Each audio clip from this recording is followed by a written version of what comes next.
বিসমিল্লাহির রহমানির রহিম। সংগ্রামী সকল ফেসবুক ভাই বোন বন্ধু, বাংলাদেশের বাইরে এই ভিডিওটি যে যেখান থেকে দেখবেন আমার পক্ষ থেকে জানাই শুভেচ্ছা।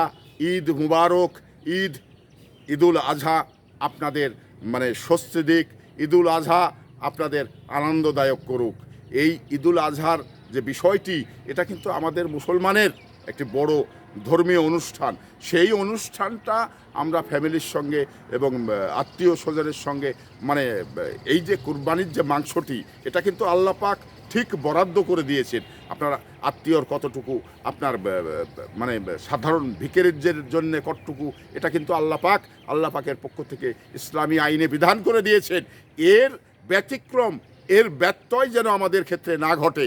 কারণ আমরা যে বিধান রয়েছে, যে আইন রয়েছে, সেই আইনে আমরা কুরবানির মাংস মানুষকে দিব এবং নিজে খাবো। সবাই এই ঈদের আনন্দটাকে ভাগ করে নিতে চাই।